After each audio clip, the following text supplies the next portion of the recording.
Hello everyone and welcome to SuttonsDaze.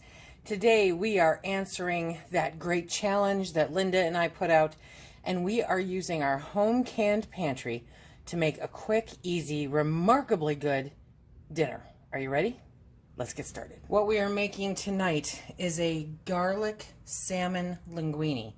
Super simple and very tasty.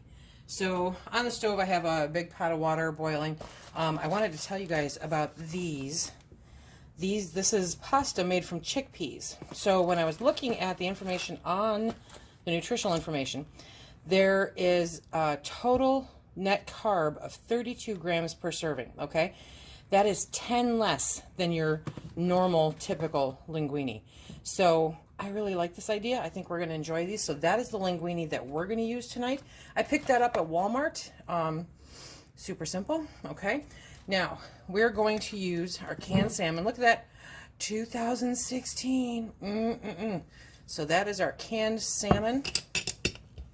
We can up, I don't know, about 10 pounds every year, depending on the year. So that, I believe, is our last jar from 2016. And one of my favorite fish markets is not opening this year, so I don't know if I'm going to get any this year. We shall see.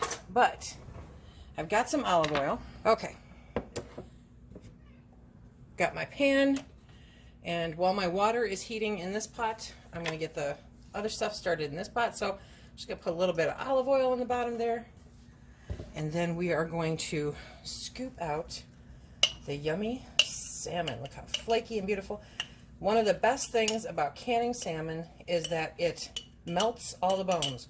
You don't have to do anything to it because the process melts the bones. So that is really awesome. I enjoy that little fun fact. You don't have to add vinegar. You don't, no matter what they say. Okay, so we have our salmon in the pan with the olive oil heating up. We're going to add some minced garlic. You can either mince it yourself or you can buy it like I do. So I'm going to put a nice healthy, teaspoon in there. And get that mixed up and cooking so that it smells so good. This is a lot of the linguine dishes that you find have a cream base, and I didn't want a cream base. It's very humid here, and I'm not in the mood for a cream base. So we're going to let that heat up like that, and then, and it doesn't have to be a high heat at all.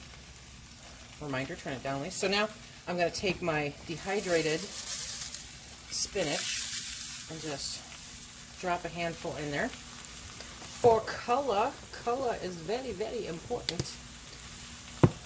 Okay, and we're going to mix that up. And that will refresh itself as it heats up with the salmon and the oil. And it's just going to be so pretty. So, I don't know if you noticed, but I also grabbed some cherry tomatoes. So, I halved up some cherry tomatoes. We're going to mix that in. Okay. And I'm going to add just a little bit more oil. There we go. Okay, so maybe, more than a little bit. And a little bit of ground pepper. Okay. And just a pinch of salt. There we go. Okay.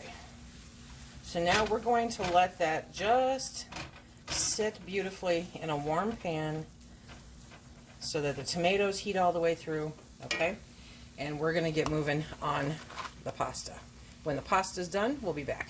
Now it's time to add the linguine. So we will dump that whole box of linguine in there because this is technically 4 meals. So I'll get to take a little bit for lunch tomorrow. Yum. Okay. Okay, this might take a minute to mix all together. But, oh my gosh. Okay. Let me mix this all together and get it plated up. You guys don't need to watch me stir this in, right? Okay. Yeah, I had to tell you. Add a little bit more olive oil in there once the pasta's in there because you want it to be coated, okay? Yes, I know. Everyone's going to tell me how I should have put the noodles in, but they're in, okay? They're in. So give me a minute to get it all mixed up properly. So that's all I had to do was grab a fork to get it separated. And you can add as much olive oil as you want in there, depending on how, you know, how you like it, okay? So this is all mixed up really good now. No clumps of pasta. I'm going to turn that heat off and plate it up. Okay, so we grab our handy dandy tongs. And we put it on the plate. Look at that. Scoop up some more of those maters. Maters, baby. Maters. Okay. There we go. I mean, seriously, does it get any easier? And so now I'm going to take some of that shredded mozzarella and just sprinkle a tiny bit on top. Okay? And just like that, we have salmon linguine from our home canned pantry, you guys.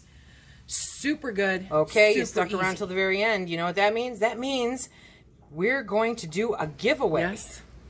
I'm a mess, but okay. Let us pick up a spoonful here. See what kind of trouble we can get into. Try to not have it drag down my chin. Okay.